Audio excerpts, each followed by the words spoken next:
یہ بات آیا ہے دنیا میں، ہم پھول بھی ہیں تلوار بھی ہیں۔ یہ بات آیا ہے دنیا میں،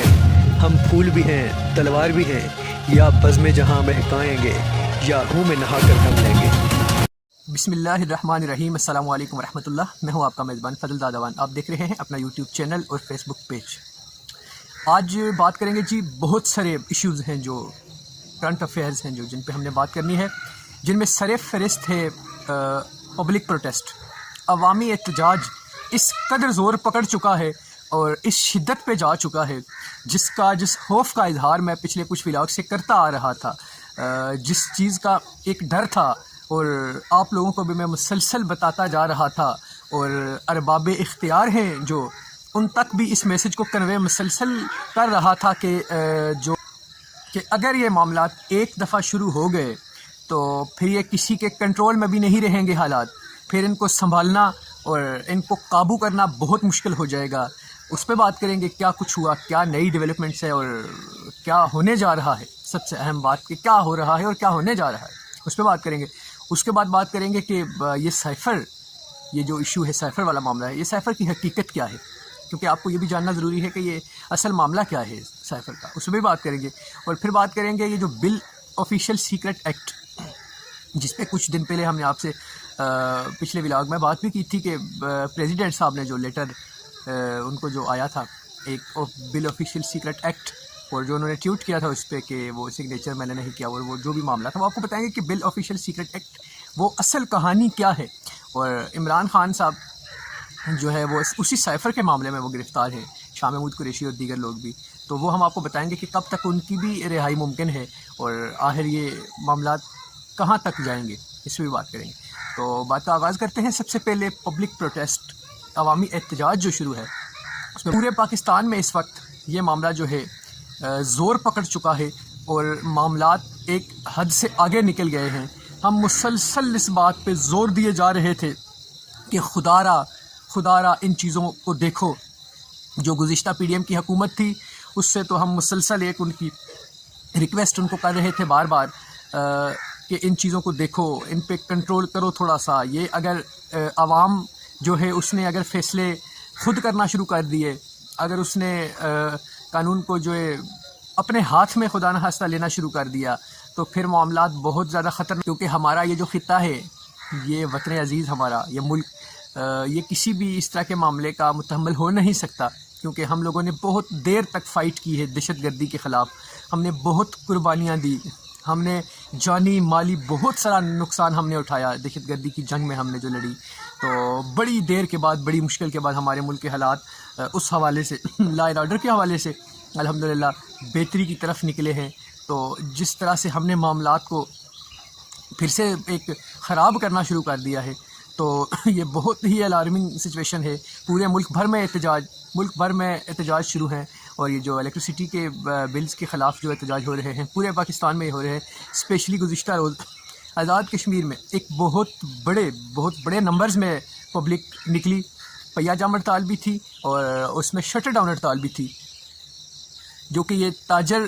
جو ان کی برادری ہے اور تاجر تنظیمیں جتنی بھی ہے انہوں نے بھی یہ احتجاج کی کال دی ہوئی تھی، اور ٹرانسپورٹرز نے بھی دی ہوئی تھی، اور جس میں یہ کسی سیاسی پارٹی کی طرف سے کال نہیں تھی۔ تو یہ ساری پبلک اتنے بڑے نمبرز میں نکلی کہ کچھ ہم نے آپ کو فوٹیج سٹارٹ میں دکھائی بھی ہیں،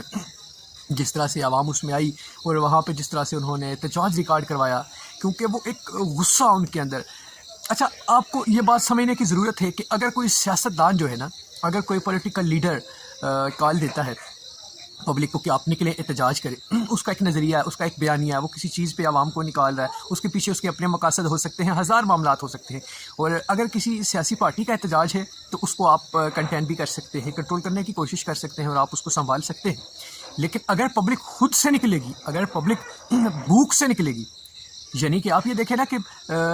30,000 روپیہ ایک بندہ مہینے میں کما رہا ہے، اور جب یکم پہ 35,000 کا صرف بجلی کا بل آ گیا، وہ روڈ پہ نہیں نکلے گا، کہاں جائے گا؟ اب اس کے پاس کوئی بھی دوسرا آپشن نہیں ہے، پھر وہ ہر قسم کا حربہ آزمائے گا، اپنائے گا، جو کہ معاملات بہت ہی غلط سمت میں نکل جائیں گے خدا نخواستہ۔ تو اس لیے میری پھر سے ریکویسٹ ہے، کیونکہ ہم یہاں پہ آواز اٹھا سکتے ہیں پبلک کے لیے، میرے خیال سے حق کی آواز اٹھانا بھی بہت مشکل ہے اس دور میں، کیونکہ آپ کو مین اسٹریم میڈیا نہیں بتائے گا ان احتجاجوں کے بارے میں، اس طرح کی باتیں وہ آپ کو نہیں بتا رہا۔ وہ میں سن رہا تھا گزشتہ روز مین اسٹریم میڈیا کا ایک چینل میں دیکھ رہا تھا، اور وہاں پہ وہ بتا رہے تھے کہ کچھ ہاتھیوں کو لایا گیا اور کچھ وہاں پہ رکھا گیا، ان کو وہاں سے موو کیا گیا۔ یہ ویل ڈیولپ کنٹریز جو ہوتی ہیں وہاں پہ تو اس طرح کی خبریں دکھائی جاتی ہیں نیوز چینل پہ، کیونکہ وہ لوگ وہ کہتے ہیں نا رجے ہوئے ہوتے ہیں، وہ ان کی ٹینشنز، ان کی پرابلمز اس طرح کی ہماری طرح کی نہیں ہوتی، وہ اس طرح کی خبریں سننا پسند کرتے ہیں۔ ہمارے ہاں یار مسائل اور ہیں عوام کے، بھوک کی اور غربت سے عوام کی حالت کیا ہو رہی ہے، آپ عوام کے مسائل کو بتانے کے بجائے آپ اس طرح کی خبریں بتا کے، اس طرح کی چیزیں آپ دکھا کے پھر آپ چیمپئن بنتے ہیں،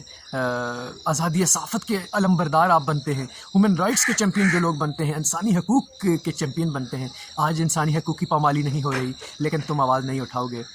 کیونکہ تم آواز نہیں اٹھاؤ گے، اس لیے کہ کبھی بھی انسانی حقوق تمہارا مقصد نہیں تھا، اس پہ آواز تم نے کبھی بھی نہیں اٹھائی۔ تم لوگوں نے اپنی ایک ریپوٹیشن کے لیے یا اپنے کچھ مقاصد کے لیے بعض اوقات بولے ہو، اور ابھی تم لوگ کسی بھی اس چیز پہ بھی بات نہیں کر رہے ہو۔ تو اور نگران حکومت سے ایک دفعہ میری پھر ریکویسٹ ہے، کاکڑ صاحب کچھ تیاریاں پکڑ رہے ہیں جنرل اسمبلی میں جانے کی، وہاں پہ وہ خطاب کرنا چاہ رہے ہیں جا کے، خدا را آپ یہ مینڈیٹ آپ نہیں لے کے آئے تھے، یہ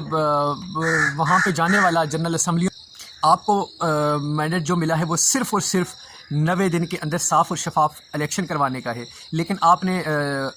جو آپ کا اصل کام ہے وہ آپ نے نہیں کرنا، اور جو کام آپ کے نہیں ہیں وہ سارے کام آپ کریں گے ایسا لگ رہا ہے۔ آپ کا بنتا ہی نہیں ہے وہاں پہ جانا، خطاب کرنا۔ یار آپ پبلک کے مسائل کو دیکھو، اور ایک وہ بیان دیتے ہیں جی کہ الیکٹریسٹی کے بلز میں کمی کے حوالے سے جو اجلاس ہوتا ہے، اس کے بعد پتہ چلتا ہے کہ وہ کہتے ہیں IMF کی شرائط میں اس قدر ہم بندھے ہوئے ہیں کہ ہم مجبوراً بلز میں کمی نہیں کر سکتے کیونکہ ہم مجبور ہیں۔ تو سوال یہ ہے کہ اس وقت پاکستان میں حکومت نگرانوں کی حکومت ہے یا پھر IMF کی حکومت ہے؟ اس کو کون چلا رہا ہے اور اس کو کون کنٹرول کر رہا ہے؟ کیا وہ باہر واشنگٹن DC میں بیٹھا ایک گورا اس کو کنٹرول کر رہا ہے؟ اس کی حکومت ہے، وہ چلا رہا ہے، ہمیں کھل کے بتایا کیوں نہیں جاتا؟ اور بات کریں گے، کافی لمبا ہو گیا، آخر میں آپ کو جو خان صاحب کے بارے میں بتائیں گے کہ ان کو آفیشیل سیکرٹ ایکٹ جو سائفر والا معاملہ ہے اس میں ان کو گرفتار کیا گیا ہے، اور جب ان کی رہائی کی خبر آئی تھی تو شاہانہ میں سے تو میں نے تب بھی بتایا تھا کہ ان کو دوسرے معاملے میں گرفتار کیا گیا، اور ابھی ان کو نکلنے دیا نہیں جائے گا کیونکہ 15 روز کا ریمانڈ ان کا جو وہ آگے دیا گیا ہے، لیکن یہ فزیکل ریمانڈ نہیں ہے، یہ جوڈیشل ریمانڈ ہے، تو اس میں ضمانت جو ہوتی ہے وہ ممکن ہوتی ہے، تو ان کی ضمانت کے لیے بھی اپلائی کیا گیا ہے۔ تو اب دیکھیں ان کو اگر ضمانت مل جاتی تو وہ رہا ہو جائیں گے، اگر نہیں ملتی تو پھر یہ ان کا ریمانڈ جو ہے وہ پورا ہوگا، لیکن اگر وہ رہا ہو بھی جاتے ہیں تو ان کو اور دیگر جو